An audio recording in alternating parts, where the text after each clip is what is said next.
അല്ലാഹുവിന്റെ ഖുർആൻ പറയുന്നു വതവാസൗ ബിൽ ഹഖ് വതവാസൗ ബിസ് സബ്ർ ഇല്ലല്ലദീന ആമനൂ വഅമിലുസ് സാലിഹാത്ത് വതവാസൗ ബിൽ ഹഖ് വതവാസൗ ബിസ് സബ്ർ ക്ഷമ കൊണ്ടും സത്യം കൊണ്ടും പരസ്പരം ഉപദേശിക്കണം. ക്ഷമയും സത്യവും മുറുകെ പിടിക്കണം. ക്ഷമയില്ലാതെ രക്ഷപ്പെടാൻ പറ്റൂലല്ലോ. സത്യത്തെ മുറുകെ പിടിക്കാതെ രക്ഷപ്പെടാൻ പറ്റൂലല്ലോ. എന്റെ പ്രിയപ്പെട്ട സഹോദരങ്ങളെ, കാപട്യമില്ലാത്ത കച്ചവടം നടത്തണം കേട്ടോ. കാപട്യമില്ലാതെ കച്ചവടം നടത്തണം കേട്ടോ. പടച്ചവനെ പേടിച്ചുകൊണ്ട് നീ മാർഗം അന്വേഷിക്കണം കേട്ടോ. അല്ലാഹുവിനെ ഓർത്തുകൊണ്ട് നമ്മൾ ജീവിക്കണം കേട്ടോ. വലൗകാന മുറ, എത്ര കൈപ്പേറിയതായിരുന്നാലും സത്യമാണ് വിജയിക്കുന്നത്. സത്യപ്രസ്ഥാനത്തിനാണ് പ്രകാശമുള്ളത്. ആദ്യം വിജയമുള്ളത് സത്യത്തിനാ. എവിടെയും പ്രകാശമുള്ളത് സത്യത്തിനാ. എവിടെയും പ്രഭാകിരണങ്ങൾ കൊണ്ട് ഈ പ്രഭാവം വല്ലാത്ത പ്രതിസന്ധി, എത്ര വലിയ പ്രതിസന്ധിയായിരുന്നാലും പ്രകാശമുണ്ടാകുന്നത് സത്യത്തിന്റെ ഭാഗത്ത് നിന്നാ. അതെത്ര കൈപ്പേറിയതായിരുന്നാലും അതെത്ര കടുപ്പമുള്ളതായിരുന്നാലും എന്തെല്ലാം ക്ഷമിക്കേണ്ടി വന്നാലും സത്യം മുറുകെ പിടിക്കാതെ രക്ഷയില്ല. ക്ഷമ കൈക്കൊള്ളാതെ രക്ഷയില്ല. ക്ഷമയില്ലാതെ രക്ഷപ്പെടാൻ പറ്റുമോ? അല്ലാഹു ആരോടെങ്കിലും ഒപ്പമാണെന്ന് ഖുർആനിൽ പറഞ്ഞിട്ടുണ്ടെങ്കിൽ നമുക്കെല്ലാം മനപ്പാടമുള്ള ആയത്താ. ഇന്നല്ലാഹ മഅസ്സാബിരീൻ, ഇന്നല്ലാഹ മഅസ്സാബിരീൻ, ഇന്നല്ലാഹ മഅസ്സാബിരീൻ. ഒരു ചെറിയ പ്രതിസന്ധി വരുമ്പോ, ഒരു ചെറിയ രോഗം വരുമ്പോ, ഒരു ചെറിയ കടം അല്ലാഹു നൽകി പരീക്ഷിക്കുമ്പോ, ഒരു ചെറിയ എന്തെങ്കിലും വിഷയങ്ങൾ നമ്മുടെ മുന്നിൽ വെക്കുമ്പോ നമ്മൾ ക്ഷമ വിട്ടുപോകാൻ പാടില്ല. നമ്മൾ അലമുറയിട്ട് കരയാൻ പാടില്ല. നമ്മൾ അവിവേകം കാണിക്കാൻ പാടില്ല. എന്തെല്ലാം വിഷയത്തിന് വേണ്ടിയാ ജീവിതം കൊടുക്കുന്നത്. ഇന്ന് ഞാൻ പത്രത്തിൽ വായിച്ചു, ഇന്നത്തെ പത്രത്തിലാ ഉള്ളത്, താൻ വളർത്തിയ വളർത്തുനായുണ്ടല്ലോ, ആ വളർത്തുനായക്ക് പേ പിടിച്ചു. ആ പേ പിടിച്ച നായ അയലത്തുള്ള ഒരാളിനെ കടിച്ചു, പല മൃഗങ്ങളെയും കടിച്ചു. ആ നായക്ക് പേ പിടിച്ചു പലരെയും കടിച്ചതിന്റെ പേരില് മനം നൊന്തുകൊണ്ട് വീട്ടമ്മ ആത്മഹത്യ ചെയ്തെങ്കില് എന്റെ പ്രിയപ്പെട്ട സഹോദരാവും ഓർത്തു നോക്ക്. കാലം എവിടെയെത്തി? സമകാലിക അന്തരീക്ഷം എവിടെയെത്തി? വളരെ ഗൗരവത്തോടെ ഓർക്കണം. നമ്മുടെ ജീവിതവും നമ്മുടെ സമയം ഓരോ നിമിഷങ്ങളും റബ്ബുൽ ഇസ്സത്തായ തമ്പുരാന്റെ മുന്നിൽ അർപ്പിക്കാനുള്ളതാ, സമർപ്പിക്കാനുള്ളതാ. ഏത് കൂരിനടഞ്ഞ ജീവിതമായിരുന്നാലും, ഏത് ഇരുളടഞ്ഞ റൂമിലായിരുന്നാലും എന്റെ പ്രിയപ്പെട്ട പെങ്ങളെ പടച്ചവൻ വിടൂല. ആരുടെയൊക്കെ കണ്ണ് വെട്ടിച്ചാലും അല്ലാഹുവിന്റെ കണ്ണ് വെട്ടിക്കാൻ പറ്റൂല. ആരെയൊക്കെ മറച്ചു പിടിച്ചാലും അല്ലാഹുവിന്റെ കണ്ണ് വെട്ടിക്കാൻ പറ്റുമോ?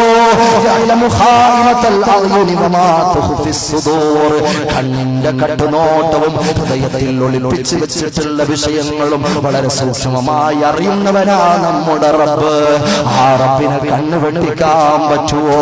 എന്തെല്ലാം ആഭാസങ്ങളായി നടത്തിക്കൂട്ടുന്നത്, എന്തെല്ലാം പരിഷ്കാരങ്ങളായി സമുദായം പേറി നടക്കുന്നത്. പടിഞ്ഞാറ് എന്തെങ്കിലും കാണിച്ചാൽ ആദ്യമായി ഏറ്റെടുക്കുന്നത് എന്റെ പ്രിയപ്പെട്ട പെങ്ങളെ ആണെങ്കില് ഇന്ന് ഞാൻ പറയാതിരിക്കാൻ നിർവാഹമില്ല. ഒരുപാട് പരദാധാരികളായ പ്രിയപ്പെട്ട പെങ്ങന്മാരെന്റെ സമീപത്തുണ്ടെന്ന് ഞാൻ മനസ്സിലാക്കുകയാ, ഉമ്മമാരുണ്ടെന്ന് ഞാൻ മനസ്സിലാക്കുകയാ. ഒന്ന് ഗൗരവത്തോടെ ഓർക്കാൻ വേണ്ടി പറയുകയാ. നിങ്ങൾ അല്ലാഹുവിനെ ഭയന്നിട്ടാ പർദ്ദയിടുന്നെങ്കില്, നിങ്ങൾ ഖബറിൽ രക്ഷപ്പെടാൻ വേണ്ടിയാ പർദ്ദയിടുന്നെങ്കില്, നിങ്ങൾ അല്ലാഹുവിന്റെ റസൂലിന്റെ മുത്തുമോളെ ഫാത്തിമ റളിയല്ലാഹു അൻഹാ, അവിടുത്തെ പത്നിമാരായ ആയിഷത്തുൽ സുഹ്റാ, ഖദീജത്തുൽ കുബ്രാ, ആ മഹതിമാരുടെ ചാരത്ത് ഓരത്ത് അവരുടെ പരിശുദ്ധ തീരത്തണയാനാ നിങ്ങൾ ശരിക്കും പർദ്ദയിടുമെങ്കിൽ നിങ്ങളുടെ പർദ്ദ നിങ്ങളൊന്ന് അരിച്ചു പറക്കുവോ, നിങ്ങളൊന്ന് സൂക്ഷ്മമായി നോക്കുവോ. നിങ്ങളുടെ സ്ട്രക്ചർ, നിങ്ങളുടെ ബോഡി അത് ഫിറ്റായി കടന്ന് മറ്റുള്ളവർക്ക് നിങ്ങളുടെ ശരീരത്തിന്റെ മാംസളമായ ഭാഗങ്ങൾ അളന്നെടുക്കാൻ പറ്റുന്ന നിലക്കുള്ള പർദ്ദയാണോ? പൊന്നു പെങ്ങളെ, ആ പർദ്ദ കൊണ്ട് അർത്ഥമില്ല. ഞാൻ തുറന്നു പറയുകയാ, പർദ്ദയിട്ടിരുന്ന പെണ്ണുങ്ങൾ ഉണ്ടായിരുന്നു. എല്ലാവരുമല്ല, എല്ലാവരെയും ചേർത്ത് ഞാൻ പറയുകയില്ല. പർദ്ദയിടാൻ പെണ്ണുങ്ങളെ അൽഹംദുലില്ലാഹ് ഞാൻ മനസ്സിലാക്കുന്നത് ഈ കണ്ണൂരിൽ കൂടുതലും പെണ്ണുങ്ങൾ പർദ്ദയിടുന്ന സ്ത്രീകളാ, പർദ്ദയിടുന്ന സഹോദരിമാരാ, മുഖം മറച്ചു നടക്കുന്ന സഹോദരിമാരാ, അല്ലാഹുവിനെ ഭയക്കുന്ന സഹോദരിമാരാ. അവരുടെ സൗന്ദര്യവും അവരുടെ എല്ലാം അവരവകാശപ്പെട്ട ഭർത്താക്കന്മാരുടെ മുന്നിലല്ലാതെ ഒരാളിന്റെ മുന്നിലും അവരഴിഞ്ഞാടാത്ത ചെറുപ്പക്കാരികളാ, പെണ്ണുങ്ങളാ, ഉമ്മമാരാ, സഹോദരിമാരാ ഒക്കെ. പക്ഷേ ഒന്ന് ചെറുത്തു വായിച്ചോ പെങ്ങളെ, നിന്റെ പർദ്ദ, നല്ല പർദ്ദ നിന്റെ ശരീരം മറന്നു കിടക്കുന്ന നിലക്ക് നിനക്ക് കടയിൽ നിന്ന് വാങ്ങിക്കാൻ കിട്ടുമെങ്കിൽ പർദ്ദ ഹൗസിൽ നിന്ന് വാങ്ങിക്കൊണ്ടുപോയി നീ എന്തിനാ പൊന്നുമോളെ അത് ചെത്തിയൊരുക്കുന്നത്? എന്തിനാ പെങ്ങളെ ടൈറ്റാക്കുന്നത്? എന്തിനാ പെങ്ങളെ നിന്റെ അരയുടെ ഭാഗം കണ്ടു ചെയ്യുന്നത്? എന്തിനാ പെങ്ങളെ നിന്റെ മാനം നടിപ്പിച്ചു വെക്കുന്നത്? എന്തിനാ പെങ്ങളെ നീ ഇങ്ങനെ ചാഞ്ഞും ചെരിഞ്ഞും നടക്കുന്നത്? നിന്റെ പർദ്ദ കൊണ്ട് നാളെ രക്ഷപ്പെടണോ? നിന്റെ ശരീരം കൊണ്ട് നാളെ രക്ഷപ്പെടണോ? എന്റെ പ്രിയപ്പെട്ട ഉമ്മമാര്, എന്റെ പ്രിയപ്പെട്ട ഉമ്മമാര്, നമ്മുടെ കാര്യം മാത്രം ശ്രദ്ധിച്ചാൽ പോരാ, നിങ്ങളുടെ മക്കളുടെ കാര്യം ഗൗരവത്തിലെടുക്കണം. അല്ലാഹുവിന്റെ ഖുർആൻ പറയുകയാ, ഞാൻ ഗൗരവത്തോട് പറയട്ടെ, ഖു അൻഫുസകും വഅഹ്ലീകും നാറാ വഖൂദുഹാ അന്നാസ് വൽ ഹിജാറ. അല്ലാഹുവിന്റെ ഖുർആൻ ആ സംശയത്തിന് ലവലേശം അവകാശമില്ലാതെ അതുല്യമായ അമേയമായ അമൂല്യമായ ഗ്രന്ഥത്തിന്റെ പ്രഖ്യാപനമാ. അല്ലാഹു പറയുകയാ, ഖു അൻഫുസകും വഅഹ്ലീകും നാറാ. നിങ്ങളുടെ ശരീരത്തെ നിങ്ങൾ കാത്തുകൊള്ളണേ, നിങ്ങളുടെ കുടുംബത്തിന്റെ ശരീരം നിങ്ങൾ കാത്തുകൊള്ളണേ, നിങ്ങളുടെ മക്കളുടെ കാര്യം നിങ്ങൾ ഗൗരവത്തിലെടുക്കണേ, നിങ്ങളുടെ സന്താനങ്ങളെ പരിപാലിക്കുന്ന കാര്യം നിങ്ങൾ ഗൗരവത്തിലെടുക്കണേ. കൂട്ടരെയെന്ന് ഉടമസ്ഥനായ യജമാനായ ജലാലായ അല്ലാഹുവിന്റെ ഓർഡറാ. കാരണം എന്താണെന്നറിയുമോ? ഭീകരമായ നരകമുണ്ടല്ലോ, ഭീഭത്സമായ നരകമുണ്ടല്ലോ, കത്തിക്കാളുന്ന നരകമുണ്ടല്ലോ. ആ നരകത്തിന്റെ ചൂട് വർണ്ണിക്കാൻ പറ്റില്ലല്ലോ. ആ നരകത്തിലേക്ക് വന്നു വീണ ഒരു കല്ല്, ആ കല്ല് സഞ്ചരിച്ച ദൂരം എത്രയാണെന്നറിയുമോ? ഹബീബായ നബി മുഹമ്മദ് മുസ്തഫ സല്ലല്ലാഹു അലൈഹി വസല്ലമ തങ്ങള് സഹാബത്തിന്റെ ഇടയിൽ ഇരിക്കുമ്പോ ഒരു വലിയ ശബ്ദം കേട്ടു. ഹദീസിൽ കാണാം, പ്രിയപ്പെട്ട സഹോദരങ്ങള്, സഹാബത്തിനോട് അല്ലാഹുവിന്റെ റസൂൽ ചോദിക്കുന്നു, എന്താ സഹാബ ആ കേട്ട സൗണ്ടം അറിയുമോ? തങ്ങൾക്കറിയില്ല, അല്ലാഹു റസൂലുഹു അഅലം, അല്ലാഹുക്കറിയാം, റസൂലുള്ളാഹിക്കറിയാം. യാ നബിയേ, ഞങ്ങൾക്കറിയില്ല യാ റസൂലല്ലാഹ്. ഉടൻ തന്നെ മുത്തുനബി പറഞ്ഞത് എന്താണെന്നറിയുമോ? 70 വർഷത്തിനു മുമ്പ് ഒരു കല്ല്, ആ കല്ല് നരകത്തിന്റെ മുകളിൽ നിന്നും എടുത്തിട്ടിട്ടുണ്ട്. 70 വർഷം ആ കല്ല് സഞ്ചരിച്ചപ്പോൾ ആ നരകത്തിന്റെ അടിവാരത്തിലേക്ക് വന്നിട്ടുണ്ട്. ആ നരകത്തിന്റെ അടിയിൽ പതിച്ചിട്ടുണ്ട്. ആ കല്ല് വീണ ശബ്ദമാണെങ്കിൽ എന്റെ പ്രിയപ്പെട്ടവരെ, ഈ പരിസരത്തുള്ള ഏറ്റവും ആഴമേറിയ കിണറുണ്ടല്ലോ, ആ കിണറിലേക്ക് നിങ്ങൾ ഒരു കല്ലിടൂ. ആ കല്ല് വീഴുന്ന ശബ്ദം തുച്ഛമായ സെക്കൻഡുകൾക്കുള്ളിൽ അതിന്റെ ഓണം തട്ടുന്ന ശബ്ദം, അതിന്റെ കല്ല് ചെന്നടിയിൽ വീഴുന്ന സൗണ്ട് നമ്മുടെ ശ്രവണപുടങ്ങൾക്ക് കേൾക്കാൻ പറ്റുന്നെങ്കിൽ ഒരു മിനിറ്റല്ല, ഒരു മണിക്കൂറല്ല, ഒരു ദിവസമല്ല, ഒരാഴ്ചയല്ല, ഒരു വർഷമല്ല, 70 വർഷം സഞ്ചരിച്ചിട്ടാ ആ കല്ല് നരകത്തിന്റെ അടിയിലെത്തിപ്പെടുന്നതെങ്കിൽ ചിന്തിച്ചാൽ രക്ഷയുണ്ടോ? ചിന്തിച്ചാൽ വല്ല അന്തവുമുണ്ടോ? എത്ര കോടാനകോടികൾക്കുള്ള സങ്കേതമായിരിക്കും. റബ്ബ് നമ്മെ കാക്കുമാറാകട്ടെ.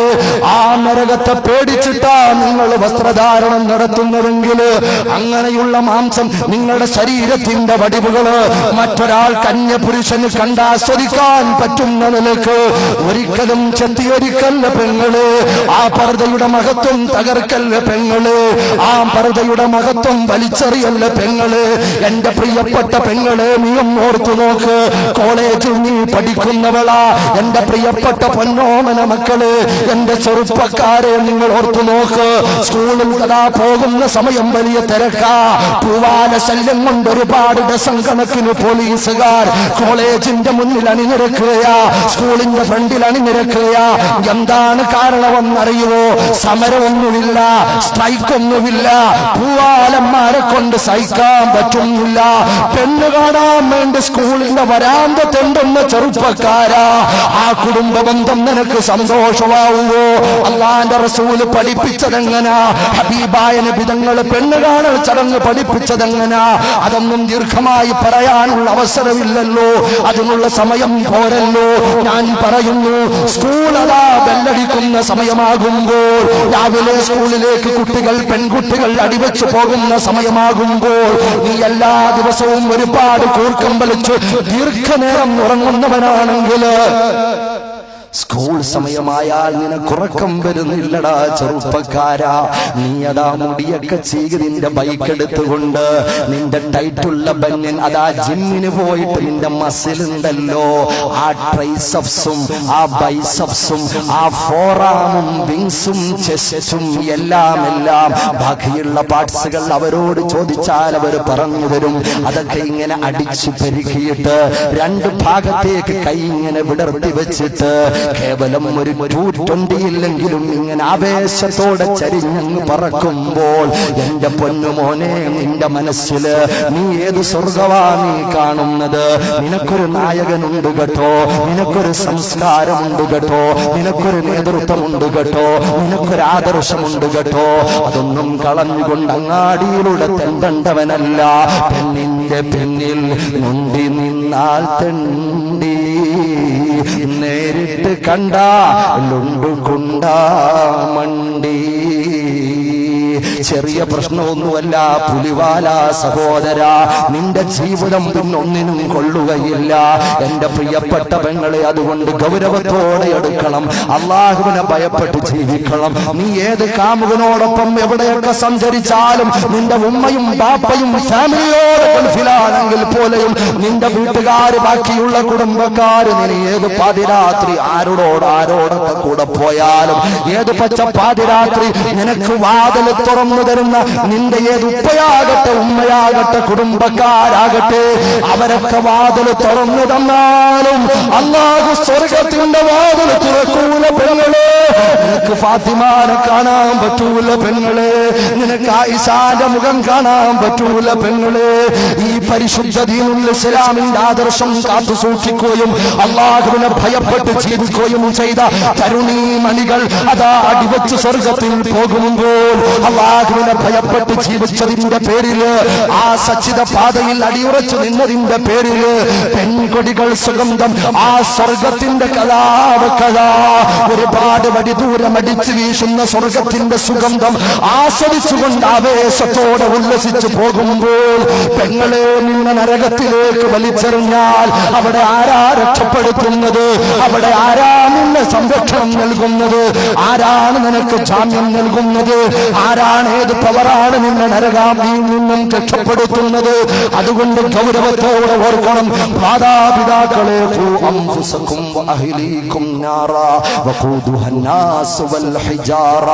അല്ലാഹു നമ്മെ കാക്കുമാറാകട്ടെ, അല്ലാഹു നമ്മെ കാക്കുമാറാകട്ടെ. എന്റെ പ്രിയപ്പെട്ടവരെ, ഞാൻ നിർത്തുകയാ. ഹബീബായ മുഹമ്മദ് മുസ്തഫ മദീനയിലേക്ക് ഒരു സലാത്ത് ചൊല്ലിക്കോ. മൗലായ സല്ലി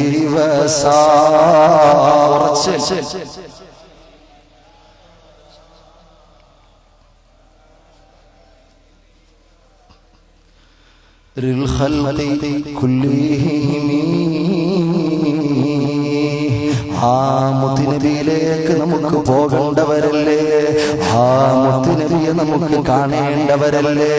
അതുകൊണ്ട് എന്റെ പ്രിയപ്പെട്ട കൂട്ടരെ, സ്വപ്ന ലോക സമാനമായ ഈ ലോകത്തിലുള്ള ജീവിതം ഞാനൊന്നും കൂടി ആവർത്തിച്ചു പറയുന്നു. സ്വപ്ന ലോക സമാനമായ ഈ ലോകത്തെ ജീവിതം, സ്വപ്ന ലോക സമാനമായ ഈ ലോകത്തെ ജീവിതം ഒരു സ്വപ്നം കണ്ട് ഉണരുന്നത് പോലെ യഥാർത്ഥ ഉണർച്ചയുടെ ലോകത്തിലേക്ക് കടന്നു പോകണ്ട നമ്മള്. യഥാർത്ഥ ലോകം കാണുമ്പോൾ പകച്ചു നിൽക്കാൻ പാടുണ്ടോ? തെറിച്ചു പോകാൻ പാടുണ്ടോ? തകർന്നു പോകാൻ പാടുണ്ടോ?